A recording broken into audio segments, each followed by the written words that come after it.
Welcome to top news. TDP అధినేత చంద్రబాబు, జనసేనాని పవన్ కళ్యాణ్ బుధవారం కృష్ణా జిల్లా ఉమ్మడి ప్రచారంలో నిర్వహించనున్నారు. ఈ క్రమంలో వారు ఎన్డీఏ కూటమి అభ్యర్థుల తరపున మచిలీపట్నం, పెడన నియోజకవర్గాల్లో ఎన్నికల ప్రచార సభలో పాల్గొననున్నారు. మధ్యాహ్నం 3 గంటలకు పెడనలో ప్రజాగలం సభ జరగనుంది. స్థానిక బస్టాండ్ సెంటర్లో ఈ సభ నిర్వహించనున్నారు. అనంతరం రాత్రి 7 గంటలకు మచిలీపట్నం కోనేరు సెంటర్లో వారాహి విజయబేరి సభ జరగనుంది. ఈ మేరకు షెడ్యూల్ విడుదలైంది. ప్రతి ఇల్లు నిన్నే నిన్నే పిలిచింది, ప్రతి గడప నీకే స్వాగతం అంటోంది, ప్రతి మనసు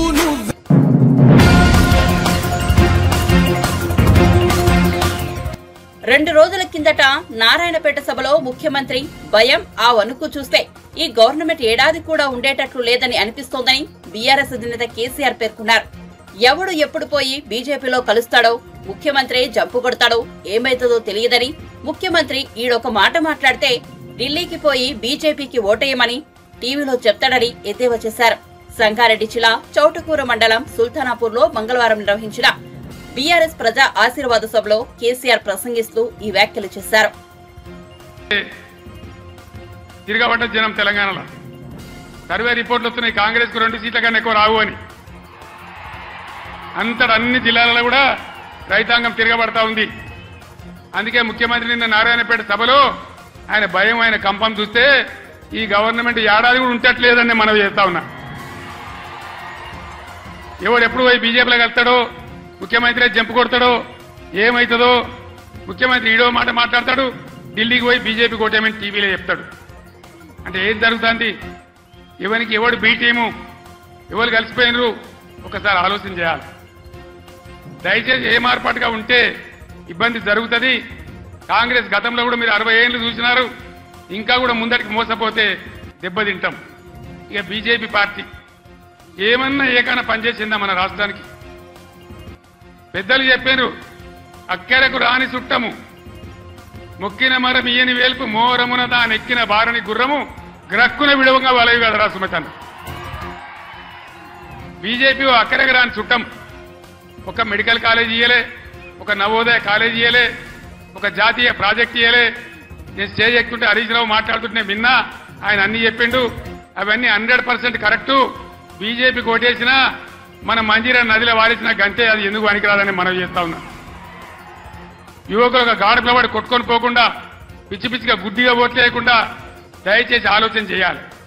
ఇలా తెలంగాణకు న్యాయం జరగాలంటే, తెలంగాణ హక్కులు కాపాడాలంటే, తెలంగాణ ప్రాజెక్టు కంప్లీట్ కావాలంటే, మళ్ళా రైతాంగానికి మళ్ళా మేలు జరగాలంటే ఈ ఆగమాగం పార్టీలు కాదు. తెలంగాణ హక్కుల కోసం పేగులు దిగదా కొట్టాడే ఒకటే ఒక పార్టీ బీఆర్ఎస్ పార్టీ, గులాబీ జెండా. ఆ జెండా ఉన్న కారు గుర్తుని ఆదరించాలి. దయచేసి మీ అందరినీ నేను మళ్ళొకసారి కోరుతా ఉన్నా. ఇటు వెంకట్రామరెడ్డి గారు, మీరు కూర్చోండి అమ్మా, క్యాండిడేట్ ఇంప్రూవ్ చేద్దాం. మీరు కూర్చోండి అమ్మా, మీరు కూర్చోండి బ్రదర్. వెంకట్రామరెడ్డి గారు ఒక ఐఏఎస్ అధికారి, ఈ జిల్లాకు సేవ చేసిన వాడు. ఆయనకు డబ్బులు అవసరం లేదు, సేవ చేద్దామని వచ్చినాడు. దయచేసి మెదక్ అభ్యర్థిగా వెంకట్రామరెడ్డి గారి కారు గుర్తు కొట్టేసి గెలిపించండి. అనిల్ కుమార్ 2000 నుంచి బ్రహ్మాండంగా తెలంగాణ ఉద్యమం నుండి పోరాటం చేసిన బిడ్డ, బలహీన వర్గాలకు చెందిన బిడ్డ. ఆయన జైరాబాద్ పార్లమెంట్ నిలబడ్డాడు. దయచేసి అనిల్ కుమార్ గారిని జైరాబాద్ పార్లమెంట్ నుంచి గెలిపించమని మిమ్మల్ని కోరుతూ, ఆగమాగమైతే అడిబడివైపోతాం. ఆనాడు నేను చెప్పిన తెలంగాణ తెస్తాను మీ బిడ్డగా. నేను మళ్ళా చెప్తా ఉన్నా, మీ ఆశీర్వచనంతో గ్యారంటీగా ఈ రాష్ట్రంలో మళ్ళా బీఆర్ఎస్ గవర్నమెంట్ తెస్తా. మా రైతాంగాన్ని అంతా, అన్ని వర్గాల ప్రజలనంతా కాపాడతా. మా దళిత బిడ్డలకు మళ్ళా దళిత బంధు కూడా ఇచ్చి తీరుతా. మీ ఆశీర్వాదంతో ముందుకు సాగుతానికి మనవి చేస్తూ, ఇంత పెద్ద సంఖ్యలో ఏ సిటీ పక్కకు లేకపోయినా, ఏ టౌన్ పక్కకు లేకపోయినా, ఇంత పెద్ద ఎత్తులో ఈ సభకు తరలి వచ్చినటువంటి మీ అందరికీ కూడా పేరు పేరున ప్రతి ఒక్కరికి ధన్యవాదాలు తెలియజేస్తూ నేను సెలవు తీసుకుంటా ఉన్నా. జై తెలంగాణ, గట్టిగా చెప్పాలి, జై తెలంగాణ. కారు గుర్తుకే, కారు గుర్తుకే, జై తెలంగాణ. ధన్యవాదాలు.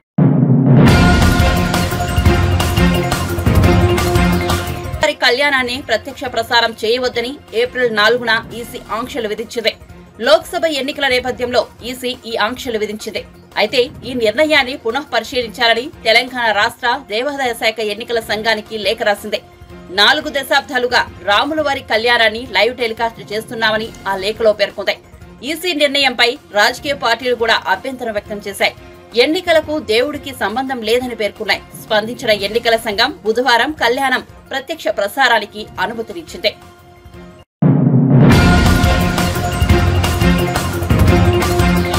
రేవంత్ రెడ్డి ప్రభుత్వం ఏడాది కూడా ఉండేటట్లు లేదన్న బీఆర్ఎస్ అధినేత కేసీఆర్ కు ఉప ముఖ్యమంత్రి మల్లుబట్టి విక్రమార్క గట్టి కౌంటర్ ఇచ్చారు. ఈ సందర్భంగా కాంగ్రెస్ ప్రభుత్వం ఉండదన్న బీఆర్ఎస్ నేతల వ్యాఖ్యలపై స్పందిస్తూ తమ ప్రభుత్వాన్ని ఎవరూ కూల్చలేరన్నారు. బీఆర్ఎస్ అంతరించిపోతున్న పార్టీ అని, ఉనికి కోసమే ఆ పార్టీ ప్రజా ఆశీర్వాద సభలు పెడుతోందన్నారు. లోక్సభ ఎన్నికల్లో కాంగ్రెస్ అత్యధిక స్థానాల్లో విజయం సాధిస్తుందని ధీమా వ్యక్తం చేశారు.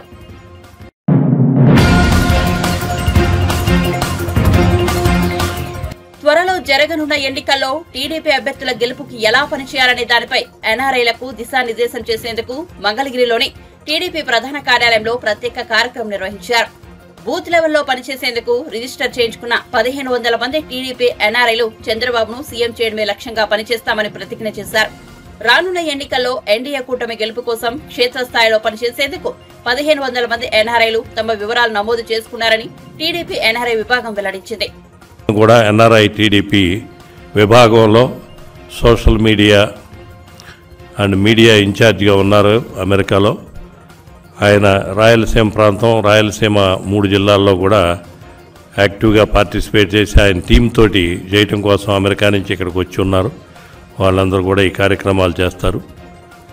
ఈ భాగంగా ఈరోజు మీ అందరి ముందుకు రావడం చాలా సంతోషం. Thank you all.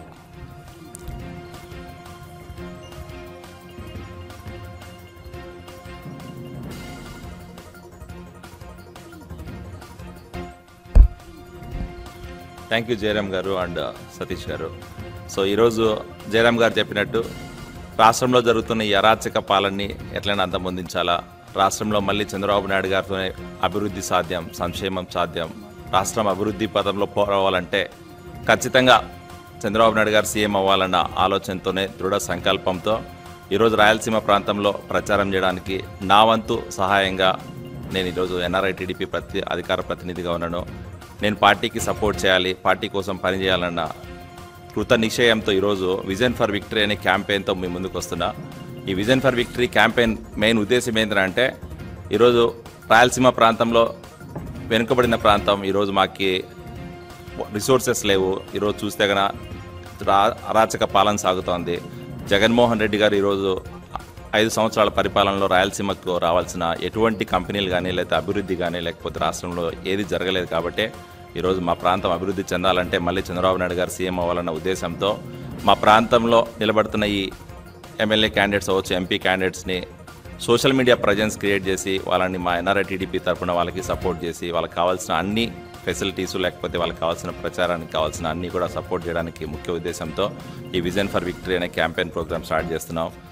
సో దానిలో భాగంగానే ఈరోజు ప్రతిరోజు ఒక కాన్స్టిట్యున్సీ సెలెక్ట్ చేసుకొని ఆ కాన్స్టిట్యున్సీలో జరుగుతున్న గ్రౌండ్ రియాలిటీ మీద ఎంక్వైరీ చేసుకొని ప్రజలతో మాట్లాడి ప్రజల ఆ క్యాండిడేట్ గురించి ఏమనుకుంటున్నారు, ఆ ప్రజల్లో ఉన్న కష్టాలు అవ్వచ్చు, లేదా ప్రజలు పడుతున్న బాధల్ని, లేకపోతే ప్రజల ఉద్దేశాలని మా కాన్స్టిట్యున్సీ ఇన్ఛార్జ్ మా ఎమ్మెల్యే క్యాండిడేట్ తీసుకెళ్ళి ఎమ్మెల్యే క్యాండిడేట్ ద్వారా వాళ్ళకి ఎలా మేము సాయం చేయగలుగుతున్నాం, రాబోయే రోజుల్లో మా ప్రభుత్వం వస్తే మేము వాళ్ళకి ఎటువంటి చేదోడు ఉంటాం, మేము రాబోయే రోజుల్లో వాళ్ళకి ఎలా ఆ ప్రాంతాన్ని అభివృద్ధి దిశగా తీసుకెళ్తాం అనే దాని మీద ఖచ్చితంగా పార్టీ ఎమ్మెల్యే క్యాండిడేట్ ద్వారా కానీ ఎంపీ క్యాండిడేట్ ద్వారా దిశానిర్దేశం అనౌన్స్ చేసి ఎవ్రీడే ఈవినింగ్ మేము ఒక వీడియో రిలీజ్ చేస్తాం. ఆ వీడియో ద్వారా ఏంటంటే ఆ ప్రాంతంలో ఉన్న ప్రజలందరికీ కూడా నమ్మకం క్రియేట్ అయ్యే ఛాన్సెస్ ఉన్నాయి. కాబట్టి ఆ ఉద్దేశంతో ఈ క్యాంపెయిన్ స్టార్ట్ చేస్తున్నాం.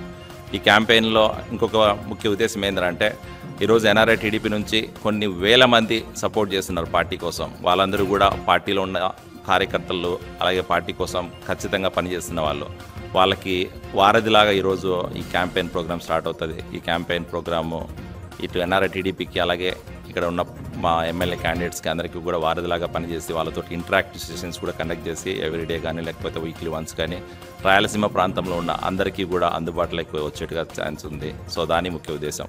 సో ఈ క్యాంపెయిన్లో ఖచ్చితంగా ఎన్ఆర్ఐ టీడీపీ నుంచి కాకుండా ఇలాగే తెలుగు యువత అవ్వచ్చు, లేకపోతే ఈ బెంగళూరు టీడీపీ ఫోరం వాళ్ళు కూడా క్యాంపెయిన్లో పార్టిసిపేట్ చేయాలని చేస్తున్న వాళ్ళతో కూడా డిస్కషన్ నడుస్తున్నాయి. సో అందరం కలిసి రాయలసీమ ప్రాంతంలో ఈ అధికార పార్టీ చేస్తున్న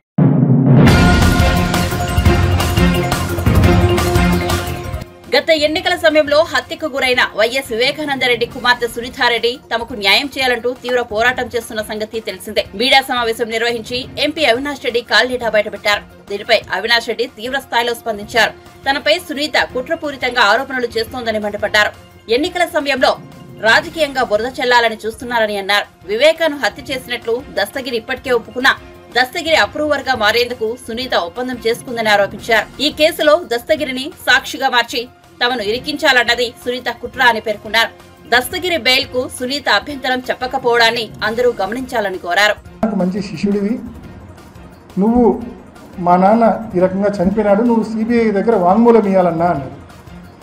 లేదమ్మా, నేను ఉన్నట్టు చెప్పమంటే ఎక్కడైనా చెప్తామ్మా, మేము చెప్పినట్టు చెప్పాలా ఆయన మీద ప్రభావితం ఏంది అంటే అవినాష్ నీకు గుండెపోటు అని చెప్పినాడని చెప్పాలన్నా నువ్వు అని. ఎందుకు ఇంత తాపత్రయం అవినాష్ మీద ఈ కేసు గుండెపోటుని తోయడానికి?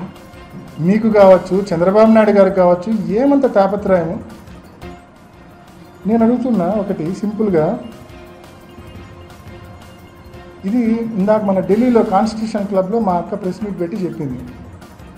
ఏదైనా ఒక కేసు అంట అది వాస్తవమే తను చెప్పింది. ఆ ఇన్సిడెంట్ జరిగిన వారం 2 వారాల లోపల ఛేదిస్తేనే ఛేదించినట్టు, ఆలస్యమయ్యే కొద్దీ ఛేదించడం కష్టము అని చెప్పింది. కరెక్టా? మీరు కూడా విన్నారు కదన్నా. మరి అదే మా సుంతక్క, అదే నరెడ్డి రాజశేఖర రెడ్డి గారు చనిపోయిన రోజు మార్చి 15, 2019 సిట్కు స్టేట్మెంట్లు ఇచ్చారు. ఏమని ఇచ్చారు తెలుసా?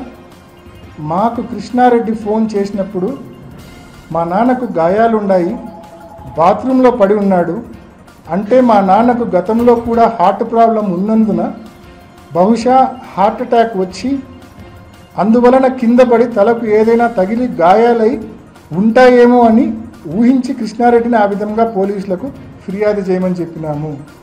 ఎవరండి? అవినాష్ రెడ్డి కాదు చెప్పింది, నర్రెడ్డి సునీత గారు, నర్రెడ్డి రాజశేఖర రెడ్డి గారు. వాళ్ళు సిట్టికి ఇచ్చిన వాంగ్మూలం ఇది. So it was their theory అని చెప్తా ఉన్నా స్పష్టంగా. అండ్ యాడెడ్ టు దట్ దీనికి సబ్సిక్వెంట్గా కంటిన్యూయేషన్ ఇంకో ప్రూఫ్ చూపిస్తా.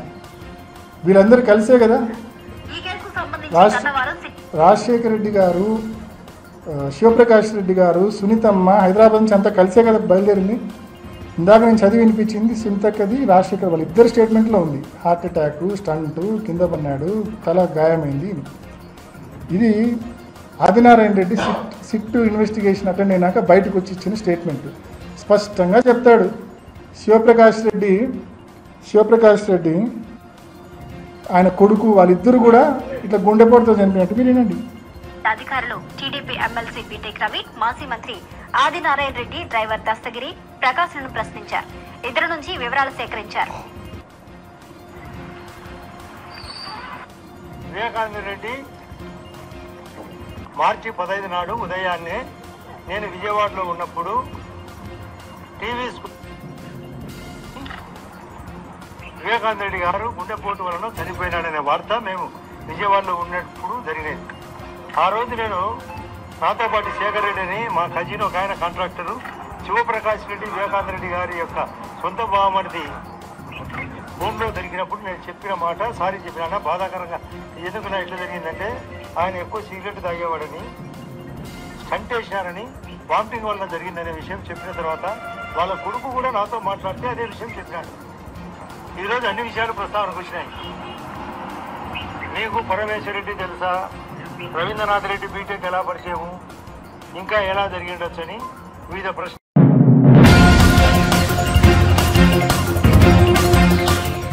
వివేక హత్య కేసు వ్యవహారంలో డాక్టర్ సునీతారెడ్డికి ఎంపీ అవినాష్ రెడ్డికి మధ్య మాటల యుద్ధం కొనసాగుతోంది. మీడియా సమావేశంలో సునీత చేసిన వ్యాఖ్యలకు అవినాష్ రెడ్డి గట్టి కౌంటర్ ఇచ్చారు. ఈ నేపథ్యంలో సునీత మరోసారి మీడియా ముందుకొచ్చారు. అవినాష్ రెడ్డికి ఓ సలహా ఇస్తున్నానని అన్నారు. అవినాష్, మీ ఫోనును సిబిఐ వాళ్లకు అప్పగించండి, మీరు కేసు నుంచి కడిగిన ముత్యంలా బయటపడతారంటూ సునీత స్పష్టం చేశారు. గూగుల్ టేక్అవుట్ కల్పితమంటూ అవినాష్ అంటున్నారని, గూగుల్ టేక్ఆఫ్ రికార్డును రూపొందించింది CBI, survey of India, forensic lab అని సునీత వెల్లడించారు.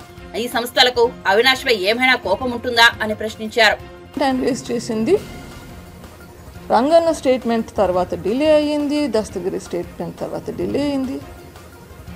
నేను కూడా అడుగుతున్నాను, ఎందుకమ్మా ఇంత డిలే చేస్తున్నారు? ఇదే కాదు, 5 సంవత్సరాలుగా డిలే అవుతుంది. ఇన్వెస్టిగేషన్ ఏజెన్సీస్ మీద ప్రెషర్ పెట్టి ఇట్లా డిలే చేసుకుంటూనే పోతున్నారు. దయచేసి ఇన్వెస్టిగేషన్ ఏజెన్సీస్ మీద ప్రెషర్ పెట్టద్దండి, వాళ్ళ పని వాళ్ళని చేయనియండి. ఇన్వెస్టిగేషన్ అయిపోవాలి, ట్రయల్ అయిపోవాలి, కన్విక్షన్ రావాలి. నేను కూడా చెప్తున్నాను, ఇది ఎందుకు డిలే అయ్యిందంటే ప్రాబబ్లీ వాళ్ళ ఇన్ఫ్లుయెన్స్ వల్లనే అయి ఉండాలి. అందుకే అడుగుతున్నాను, ప్లీజ్ ఇన్ఫ్లుయెన్స్ పెట్టకండి. ఓకే, నెక్స్ట్ పాయింట్ రేజ్ చేసింది థింక్ సజ్జల రామకృష్ణారెడ్డి మాట విని నేను అప్పుడు మాట్లాడాను. ఇప్పుడు రాధాకృష్ణ అండ్ చంద్రబాబు నాయుడు వీళ్ళిద్దరి మాట విని నేను మాట్లాడుతున్నానంట. అప్పుడు ప్రెస్ మీట్లో పెట్టమని చెప్పింది సజ్జల రామకృష్ణారెడ్డి. అప్పటి కమ్యూనికేషన్స్ గురించి నేను ఆల్రెడీ సిబిఐకి షేర్ కూడా చేశాను, ఎవిడెన్స్ కూడా షేర్ చేశాను. నా ప్రెస్ మీట్లో కాన్వర్జేషన్స్ జరిగినాయి అన్నది ప్రూవ్ చేశాను. ఆ ప్రెస్ మీట్లో వాట్సాప్ ఎక్స్చేంజెస్ కూడా చూపించాను. అప్పటికి కూడా మీకు అర్థం కాలేదు. కానీ నాకు అర్థం కాంది, ఈడ మా నాన్న వివేకానంద రెడ్డి గారిని హత్య చేశారు. హత్య చేస్తే నేను వీళ్ళతో మాట్లాడానా వాళ్ళతో మాట్లాడానా, డస్ ఇట్ మ్యాటర్? నేను ఇంకొకటి అన్నారు ఇంతకు ముందు సజ్జల రామకృష్ణారెడ్డి అన్నారు, నేను రాధాకృష్ణ ఇంటికి పోయానంట, వాళ్ళ వైఫ్ చనిపోతే. Yes, Radhakrishna's wife was my patient, బాగా చూసుకున్నాము, వెళ్ళాను, కరెక్ట్. అదే నెలలోనో అంతకు ముందుగానో సజ్జల రామకృష్ణారెడ్డి వాళ్ళ అన్న కూడా చనిపోయాడు, వాళ్ళ ఇంటికి కూడా వెళ్ళాను. అది మాత్రం ఆయనకు గుర్తు రాలేదా? నేను సిబిఐ కావాలని కోర్టులో కేసు పెట్టినాక కూడా, సిబిఐకి ట్రాన్స్ఫర్ అయినాక కూడా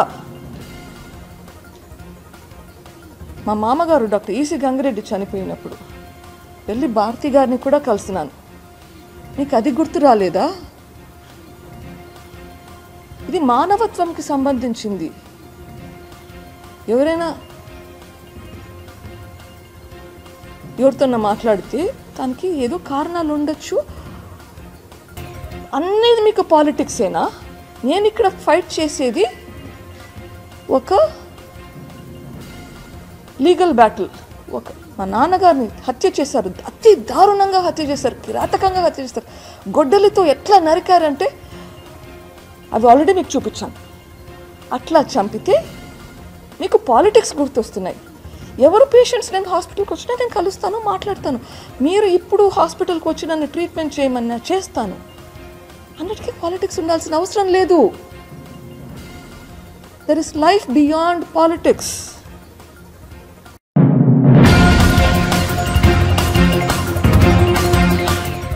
టీడీపీ పొలిట్ బ్యూరో సభ్యుడు, హిందూపురం ఎమ్మెల్యే నందమూరి బాలకృష్ణ స్వర్ణాంధ్ర సాకార యాత్ర రాయలసీమలో కొనసాగుతోంది.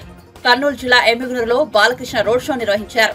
ఈ సందర్భంగా ఆయన మాట్లాడుతూ, ఇక్కడ వైసీపీ అభ్యర్థి బుట్టా రేణుక పేదరాలోనే జగన్ అంటున్నారని, ఆ పేదరాలు డబ్బు సంచులతో వచ్చి ఎన్నికల్లో పోటీ చేస్తోందని వ్యంగ్యం ప్రదర్శించారు. ఆమె పేదరాలైతే 360 కోట్ల మేర రుణాలు చెల్లించాలని ఎల్ఐసి ప్రకటన ఎలా ఇచ్చిందని బాలయ్య ప్రశ్నించారు. ఇవన్నీ దృష్టిలో పెట్టుకుని ఈ బుట్టా రేణుక గారు ఉన్నారు ఇప్పుడు ఇక్కడ. పాపం చాలా సౌమ్యురాలు.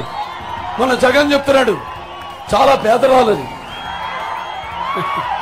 ఇవాళ బ్యాంక్ ఎగ్గొట్టి బ్యాంకులో అప్పు ఎల్ఐసి ఎంత 350 కోట్ల రూపాయలు సంచులు డబ్బు తీసుకొస్తాను ఇప్పుడు ఇక్కడికి నియోజకవర్గానికి. ఇవాళ నన్ను అడిగితే ఈ 5 ఏళ్ళు కూడా ఈ రాష్ట్రానికి తను సంపాదించింది బడ్జెట్ గా తనే ఇవ్వచ్చు బ్యాంకులకి ఇంకో అప్పులు తీసుకోకుండా. అటువంటి ఆవిడ ఇక్కడికి వచ్చి ఆయన అంటాడు సౌమ్యురాలు, సామాన్యురాలు, పేదరాలని. ఇంకా మిమ్మల్ని నిరుపేదలు చేయడమే వాళ్ళ లక్ష్యం. గుర్తుపెట్టుకోండి, లక్షాధికారులు కోటీశ్వరులు అయిపోతున్నారు, పేదవారు నిరుపేదలు అయిపోతారు రేపు. గుర్తుపెట్టుకోండి, చెప్పాను నేను, మీరు రాష్ట్రాన్ని వదిలేసి వెళ్ళిపోయే పరిస్థితి వస్తుందని. ఇవన్నీ మీరు గమనించండి, అప్రమత్తులై. ఎలాగైతే ఆనాడు నాన్నగారు చైతన్యాన్ని తీసుకొచ్చారో ప్రజల్లో, ఎలాగైతే చంద్రబాబు నాయుడు గారు వనరులు కల్పించారో ప్రజలకి, వాళ్ళ కాళ్ళ మీద ప్రతి నిరుపేద కుటుంబంలో నుంచి కొంత ప్రతి వాడిని, అటు వ్యవసాయం చేసుకునే వాళ్ళైతే వాళ్ళ ఇంటి నుంచి ఒక బిడ్డ అటు ఐటీకి వెళ్తే సుమారుగా నెలకి 75,000 రూపాయల జీతం. అటువంటి పరిస్థితులకి, ఆర్థిక పరిస్థితుల్ని అటు అన్ని సమతుల్యంగా అభివృద్ధి చేశారు చంద్రబాబు నాయుడు గారు. వీళ్ళంతా ఏదో దుష్ప్రచారాలు చేస్తున్నారు, అసలు వ్యవసాయం దండగా అన్నాడంట ఆయన. వీళ్ళ అబద్ధాలకి అంతో లేదు, ఏది మాట్లాడినా అబద్ధమే. కాబట్టి ఇవన్నీ దృష్టిలో ఉంచుకుని మీరు నిజానికి రండి, ప్రస్తుతం భ్రమలోంచి బయటపడండి. నేను అదే అంటుంటాను, నేను ఏదైతే సినిమాలు నటించాను, ఏదైతే విజయాలు మీరు ఇచ్చారో, నేను అప్పుడప్పుడు నిజాలకి చాలా మీ అందరికంటే కూడా దగ్గరగా ఉంటాను నేను. అందుకే నన్ను నేను గర్వంగా చెప్పుకుంటా, నాకున్న జ్ఞాన సంపదలు, బ్రాహ్మణుని, ఐశ్వర్యాల, వైశ్యుడిని, మంచికి మాలను వంచిస్తే ఎదురు తిరిగే మాదిగని, కష్టాన్ని నమ్ముకున్న కమ్మరిని, కొమ్మరిని, కంసాలని, రజకుణ్ణి, నాయ బ్రాహ్మణుణ్ణి, కల్మషుని, యాదవుని, ఆపదలు ఆదుకునే వెలమని, వ్యక్తిత్వంలో రాజుని, అమ్మనమనిపించే కమ్మని, పౌరుషంలో రెడ్డిని, ముజబలలో కాపురి అని చెప్పుకుంటుంటాను. ఇక్కడి నుంచి రావాలయ్యా మాటలు. ఊరికే నోరు బారేసుకోవడం, మొహం ఎలా ఉంటుంది జగన్ది? ముచ్చుమూర్తి ముద్రష్టలాగా ఉంటుంది. ముచ్చుమూర్తి ముద్రష్ట వాళ్ళకం ఎలా ఉంటుంది? లక్షల కోట్ల పక్షకుడు, పక్షపాత రూపకుడు, దండిగా. అలాగే ఈ రాష్ట్రానికి పట్టిన ఒక మొత్తాన్ని రావణ కష్టాల్లో మార్చిన ఒక రావణాసుడి పాలన, ధన మాన ప్రాణ చోరకుడు ఈ యొక్క వైఎస్ జగన్. గుర్తుపెట్టుకోండి. కాబట్టి మీరంతా తిరగబడి ఉద్యమించండి. అసలు మనం ముందే వచ్చేవాళ్ళు మాట్లాడటానికి ఎంత ధైర్యం ఉండాలి వాడికి, మేము ఇచ్చేస్తాం అది చేస్తామని చెప్పుకోవడానికి. జాగ్రత్త.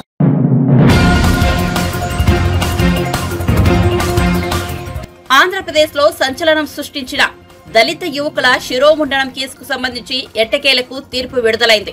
ప్రస్తుత YCP MLC, Mandapeta YCP MLA అభ్యర్థి తోటా త్రిమూర్తులకు విశాఖపట్నం ఎస్సీ ఎస్టీ ప్రత్యేక న్యాయస్థానం జైలు శిక్ష విధించింది. ఈ కేసులో వైసీపీ ఎమ్మెల్సీకి 18 నెలల జైలు శిక్ష విధిస్తూ న్యాయమూర్తి తీర్పిచ్చారు. ఈ విషయంపై మాజీ మంత్రి కెఎస్ జవహర్ కీలక వ్యాఖ్యలు చేశారు. 1996లో నేరం చేసిన తోటా త్రిమూర్తులకు నేడు శిక్ష పడిందన్నారు.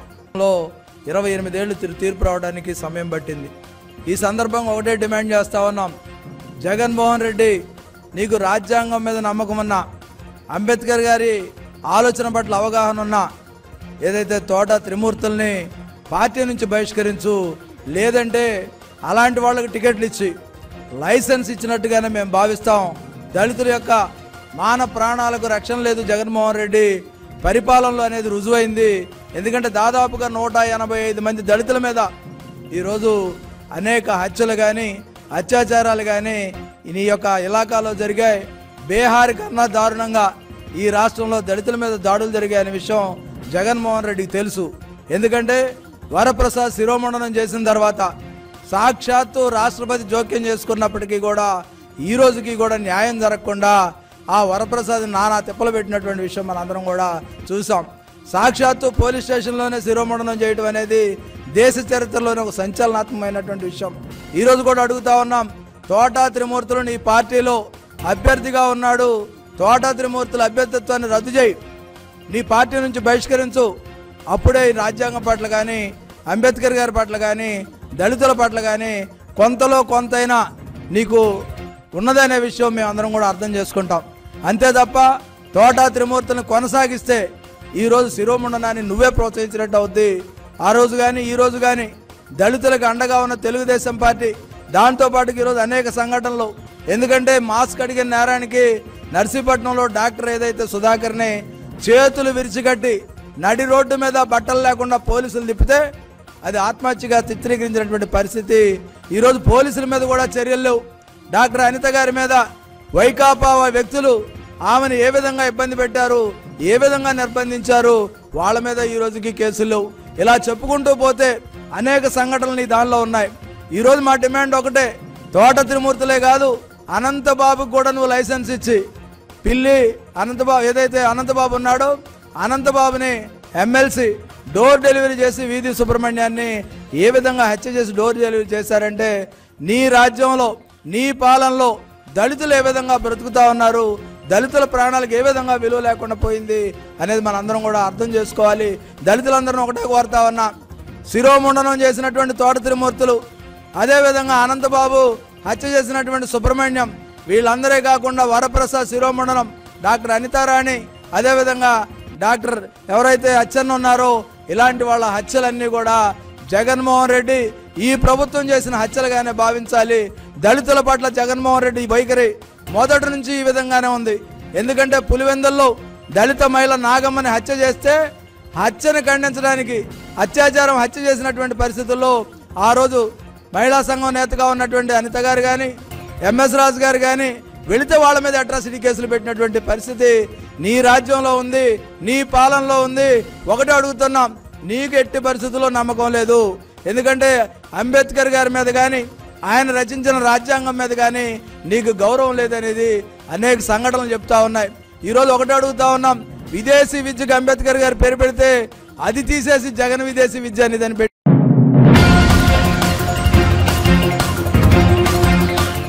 పీలేరు ఎమ్మెల్యే చింతల రామచంద్రారెడ్డి మంత్రి పెద్దిరెడ్డి రామచంద్రారెడ్డి చేతిలో ఒక రబ్బరు బొమ్మ అని ఏపీసీసీ చీఫ్ షర్మిల విమర్శించారు. పెద్దిరెడ్డి మిథున్ రెడ్డిల కనుసన్నల్లో పీలేరు ఎమ్మెల్యే పనిచేస్తారని చెప్పారు. పెద్దిరెడ్డి అంతులేని అవినీతికి పాల్పడ్డారని ఆరోపించారు. ప్రజలకు ఇచ్చిన ఒక్క హామీనైనా వైసీపీ ప్రభుత్వం నెరవేర్చిందా అని ప్రశ్నించారు. నవ్యాంధ్రను 10 ఏళ్ల పాటు పాలించిన చంద్రబాబు జగన్లు రాష్ట్ర ప్రజలను మోసం చేశారని చెప్పారు. రాష్ట్ర ప్రయోజనాల కోసం ఎవరూ పోరాడలేదని విమర్శించారు. ఎందుకంటే ఇద్దరికి బీజేపీ పార్టీ కావాలట. ఇక్కడ ఒక ట్రయాంగిల్ లవ్ స్టోరీ నడుస్తుంది.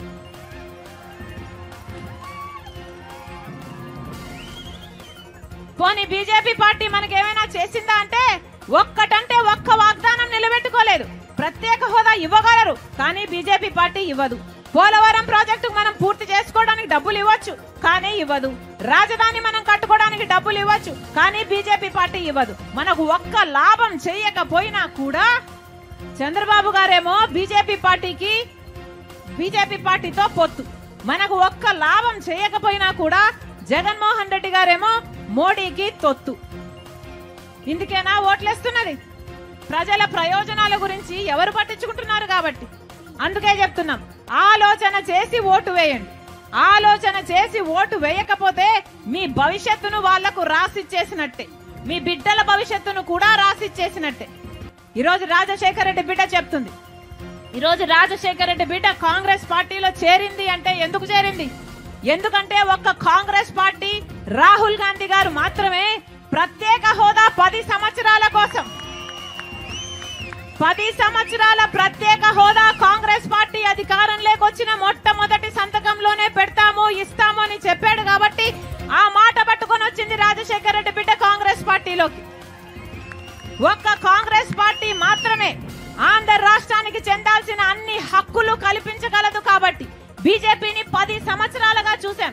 ఒక్కటి కూడా మనకు మేలు చేయకపోగా ఒకవైపు చంద్రబాబు గారు ఒకవైపు వైసీపీ మొత్తం వాళ్ళకే బానిసలయ్యారు. ఇలాంటి పరిస్థితిలో ఒక కాంగ్రెస్ పార్టీ తప్పితే ప్రజల పక్షాన నిలబడే పార్టీ లేదు కాబట్టి రాజశేఖర రెడ్డి బిడ్డ కాంగ్రెస్ పార్టీలో చేరింది. మీరు ఆశీర్వదించండి. రాజశేఖర రెడ్డి బిడ్డ మీకు మాటిస్తుంది, 10 సంవత్సరాల ప్రత్యేక హోదా రాజశేఖర రెడ్డి బిడ్డ తీసుకొస్తుంది ఆంధ్ర రాష్ట్రానికి. మీరు ఆశీర్వదించండి. కాంగ్రెస్ పార్టీ అధికారంలోకి వచ్చినాక ఒక ప్రత్యేక హోదా కాదు, పెద్ద పెద్ద పరిశ్రమలే కాదు, పోలవరం ప్రాజెక్ట్ అయినా రాజధాని అయినా కడప స్టీల్ ఫ్యాక్టరీ అయినా ఇలా 1 కాదు 2 కాదు ఆంధ్ర రాష్ట్రానికి చెందాల్సిన ప్రతి హక్కును రాజశేఖర రెడ్డి బిడ్డ తీసుకొస్తుంది. మీరు ఆశీర్వదించండి. ఎలాగైతే రాజశేఖర రెడ్డి గారు పరిపాలన చేశాడు వ్యవసాయం పండుగగా చేశాడు, మక్క చెల్లెలుగా అన్నగా చూసుకున్నాడు. మళ్ళీ రాజశేఖర రెడ్డి బిడ్డ మాటిస్తుంది, మీరు ఆశీర్వదించండి. ఆ రాజశేఖర రెడ్డి గారి సంక్షేమ పాలన మీ గడపకు తీసుకొస్తుంది రాజశేఖర రెడ్డి బిడ్డ. కాంగ్రెస్ పార్టీ అధికారంలోకి వచ్చినాక రైతులకు 2 లక్షల వరకు రుణమాఫీ చేస్తుంది కాంగ్రెస్ పార్టీ. అక్క చెల్లెలకు మాటిస్తున్నాం, ఇల్లు గడవడం ఎంత కష్టమైపోయిందో కాంగ్రెస్ పార్టీ అర్థం చేసుకుంది. కాబట్టి మీ ఇల్లు గడవడానికి ప్రతి నెల 8,333 రూపాయలు అంటే సంవత్సరానికి 1,00,000 రూపాయలు ప్రతి పేదింటి కుటుంబానికి ఆ ఇంటి మహిళ పెద్ద మహిళ చేతుల్లో పెడతామని చెప్తుంది కాంగ్రెస్ పార్టీ. సంవత్సరానికి 1,00,000 రూపాయలు అంటే 5 సంవత్సరాలకు 5 లక్షల రూపాయలు. మీరు ఆశీర్వదించండి. కాంగ్రెస్ పార్టీ అధికారంలోకి వస్తే అది మీ పార్టీ అవుతుంది. మీరు ఆశీర్వదించండి. ఇంకా 1,30,000 ఉద్యోగాలు ఖాళీగానే ఉన్నాయి. కాంగ్రెస్ పార్టీ అధికారంలోకి వచ్చినాక మొట్టమొదటి సంతకం 2,25,000 ఉద్యోగాల భర్తీ మీదనే పెడుతుంది.